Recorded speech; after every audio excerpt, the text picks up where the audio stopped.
सबको जय मसीह की। आज हम सीखने वाले हैं कि बाइबल में उल्लेखित उन 24 प्राचीनों का पद क्या बहुत महत्वपूर्ण था और उनकी परमेश्वर के सामने प्रतिनिधित्व करने की क्या जिम्मेदारियां थी। हम ये समझेंगे कि आखिर ये प्राचीन पद क्या होते हैं और वो उनका काम क्या होता है। तो पहले हम जाते हैं प्रकाशित वाक्य उसके 4 अध्याय के 4 वचन में, जहां पर ये उल्लेखित है कि सिंहासन के चारों ओर 24 सिंहासन थे और उन 24 सिंहासनों पर 24 प्राचीन बैठे थे। वे श्वेत वस्त्र पहने हुए थे और उनके सिरों पर सोने के मुकुट थे। मेरे प्रियो, हम सबसे पहले ये समझेंगे कि ये 24 प्राचीन आखिरकार हैं कौन। प्रकाशित वाक्य में हम देखते हैं कि उनके सिंहासन है, उनके सिर पर मुकुट है, वे श्वेत वस्त्र पहने हुए हैं, वे परमेश्वर की आराधना करते हैं, वे परमेश्वर के लोगों की प्रार्थनाओं को परमेश्वर के सामने प्रस्तुत करते हैं। ये वचन कि वे परमेश्वर के लोगों की प्रार्थनाओं को परमेश्वर के सामने प्रस्तुत करते हैं हमें मिलता है प्रकाशित वाक्य उसके 5वें अध्याय के 8वें वचन में, जहां पर यह लिखा है, और जब उसने पुस्तक ले ली तो वे चारों प्राणी और 24 प्राचीन उसके सामने गिर पड़े और हर एक के हाथ में वीणा और धूप से भरे हुए सोने के कटोरे थे।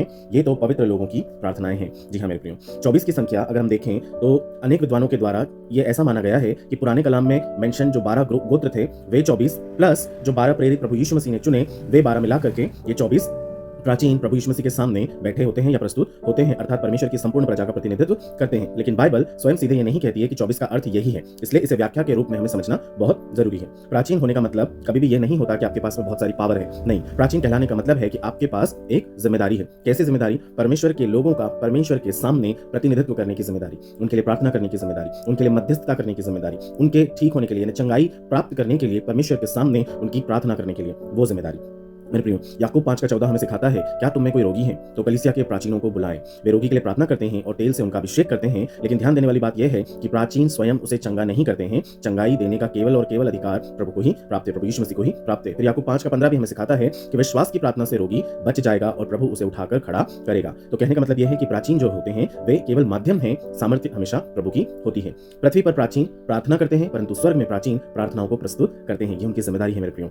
प्रकाशित वाक्य 5:8 में हमने सुन लिया, अभी देख लिया हमने कि वहां पर लिखा है कि उनके हाथों में सोने के कटोरे थे जो धूप से भरे हुए थे। वे धूप और कुछ नहीं है परंतु वे तो पवित्र लोगों की प्रार्थनाएं हैं। ये कितना अद्भुत चित्र है। आप इमेजिन करिए कि पृथ्वी पर जब प्राचीनों का सिलेक्शन किया जाता है, किसी भी चर्च में जब प्राचीन ठहराए जाते हैं तो वो एक रोगी के ऊपर हाथ रखकर परमेश्वर से उनकी चंगाई के लिए प्रार्थना करते हैं। वो दिन रात उस पद पर जब वो विराजमान है, जब उस पद को उन्होंने लिया है, जब वो पदस्थ हैं, तो वो परमेश्वर के सामने अपनी कलीसिया के लिए निरंतर प्रार्थना करते हैं, हर एक की उन्नति के लिए प्रार्थना करते हैं, आत्मिक उन्नति के लिए प्रार्थना करते हैं, चंगाई के लिए प्रार्थना करते हैं, उनका अभिषेक करते हैं ताकि नए नए टैलेंटों से जो यंग बच्चे हैं वो भर जाएं, जो पुराने लोग हैं वो आशीषित हो जाएं, घरों की जो कमियां हैं, दूरियां हैं वो मिट जाएं, वो मेल कराने वाले होते हैं। वो कितनी बड़ी बड़ी जिम्मेदारियों को लेकर बैठे हैं। ये पृथ्वी की उनकी जिम्मेदारी है, परंतु स्वर्ग में उनकी सबसे बड़ी जिम्मेदारी और वो है कि वो आपकी प्रार्थनाओं को परमेश्वर के सामने उपस्थित करते हैं। आप सोचें कि आपकी जो प्रार्थनाएं हैं वो धूप के समान जाती हैं, वो कहीं भी हवा में खो नहीं जाती हैं मेरे प्रियो। उन्हें इकट्ठा किया जाता है, एक कटोरे में इकट्ठा किया जाता है और उसे परमेश्वर के सामने प्रस्तुत किया जाता है कि हे मेरे परमेश्वर, हे मेरे प्रिय परमेश्वर, तेरे प्रियजन ने ये प्रार्थना आज तुझसे की है, इसे तू पूरा कर और हाँ और आमीन में इसका उत्तर दे। कितनी बड़ी जिम्मेदारी, कितना बड़ा दायित्व है। सबसे बड़ा रहस्य यह है कि उनके पास मुकुट है। वे सिंहासन पर बैठे हैं, उनके पास मुकुट है, लेकिन वे फिर भी मुकुट को अपने लिए नहीं रखते, क्योंकि प्रकाशित वाक्य 4:10 हमें सिखलाता है कि तब 24 प्राचीन जो सिंहासन पर बैठने वाले के सामने गिर पड़े और उस युगानुयुग जो युगानुयुग जीविता है उसकी आराधना करें और अपना मुकुट सिंहासन के सामने यह कहते हुए डाल देंगे। 11वें वचन में लिखा है, हे मेरे प्रभु और परमेश्वर, तू ही महिमा और आदर और सामर्थ्य के योग्य है, क्योंकि तू ही ने सब वस्तुएं सृजी और तेरी ही इच्छा थी और सृजी गई। कहने का मतलब यह है वो अपनी मुकुट को परमेश्वर के सामने पैरों तले रख देते हैं कि हमारी प्रभुता नहीं परंतु तेरी ही प्रभुता सर्वोपरि है। ये सच्ची आत्मिक महानता है मेरे प्रियो, जिन्होंने अपने मुकुट भी परमेश्वर के सिंहासन के सामने डाल दिया। जिसे परमेश्वर ने ऊंचा उठाया, जब वह अपनी ऊंचाई परमेश्वर के चरणों में रख देता है, वही सच्चा प्राचीन कहलाता है। इसलिए एल्डरशिप या प्राचीनता का असली अर्थ समझना हमें जरूरी है। प्राचीन होने का मतलब लोगों पर अधिकार जमाना बिल्कुल नहीं है। प्राचीन होने का मतलब लोगों को परमेश्वर के सामने लेकर जाना है। प्राचीन होने का मतलब पावर दिखाना नहीं, परंतु प्राचीन का मतलब पावर प्रार्थना के साथ खड़े होना है। प्राचीन होने का मतलब सम्मान लेना नहीं है, परंतु प्राचीन होने का मतलब मिले हुए सम्मान को भी परमेश्वर को वापस लौटा देना है। 5 बातें हैं जो हमें खास तौर से याद रखने की जरूरत है। प्राचीन के सिर पर मुकुट है, पर हृदय में नम्रता है, हाथ में प्रार्थनाएं हैं, मुंह में आराधना है और आंखें सिंहासन पर टिकी हुई हैं। और सबसे महत्वपूर्ण, प्राचीन चंगाई का स्रोत नहीं है, चंगाई के लिए परमेश्वर के सामने खड़े होने वाले सेवक का ही नाम है।